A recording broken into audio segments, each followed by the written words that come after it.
One thing I've always enjoyed is camping in the Mojave Desert in the wintertime. The sky is clear, it's beautiful, it's quiet, but one of the problems is at night it gets really cold.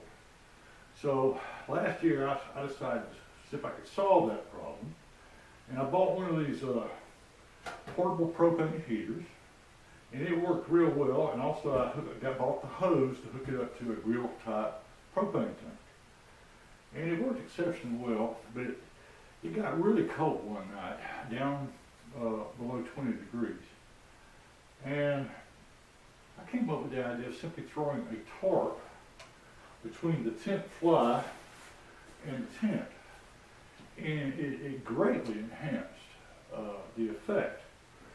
So I got to thinking about, well, these are radiant heaters, and we all have heard that, a reflective surface reflects radiant heat. So what I propose to do is an experiment.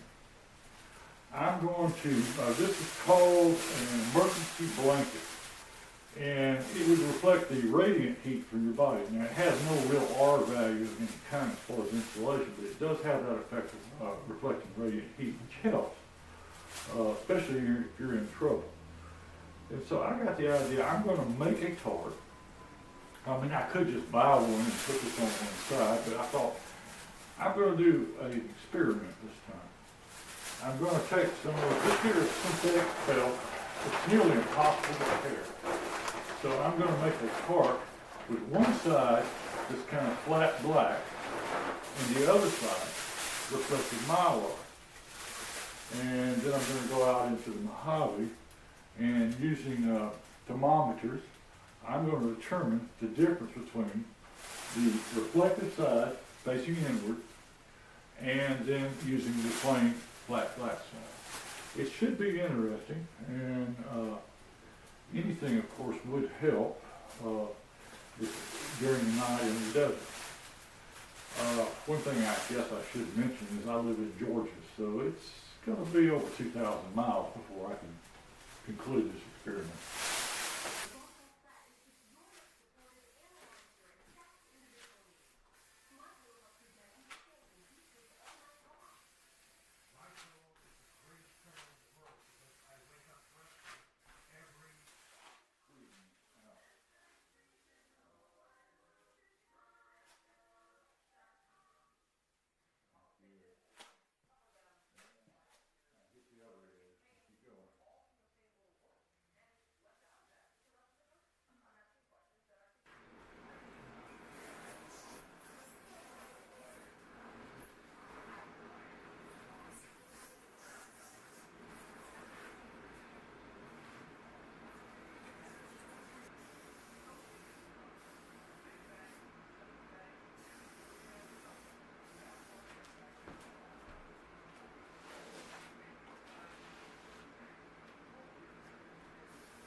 So here we have it finished, As you can see, the seams are all cut, folded, and glued, and taped, and we put the grommets in for fastening to the tent.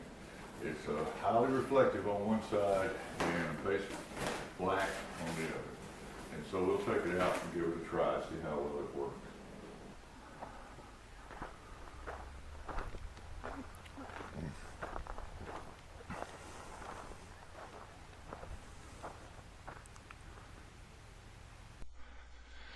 This is the first night in Anza-Borrego. The way these temperature graphs work is the green is wind speed, the red is the outside temperature, and the blue is the inside temperature. The temperature scale is in Fahrenheit and it is on the left, and the wind speed scale is on the right. And as you can see, we had a few gusts that were about 8 miles an hour, but generally a pretty light, moderate breeze at about 5 miles an hour. Now, one thing that really puzzled me about this is normally you have a scale that gradually decreases to the lowest temperature. Then when the sun comes out and it heats up, it moves up rather rapidly. What we have here is a temperature scale. It seemed to be at a low around 55 degrees, and it did not move. It just kind of variated about 5 degrees between 60 and 55. The only reason I can figure for that is it is the desert. It heats up during the day, and as the wind changes direction, you get varying temperatures. But very interesting for the first night in the desert. This is Anza-Borrego, the second night, and as you can see from the wind here, it started getting up past 30 miles an hour, and the weather station blew over, and I decided the best thing to do is just put it in the car to avoid any further damage. I did have, planning ahead, I did have a receiver mount to mount it on the Jeep, which I plan to use when we get to our next destination. Our intended destination is the Mojave National Preserve. It's a little bit more of a wilderness area, much more enjoyable than staying at a campground, and that's what I'll be showing you next.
This is the first night in the Mojave Preserve, and as you can see, the wind speed is starting to pick up a bit.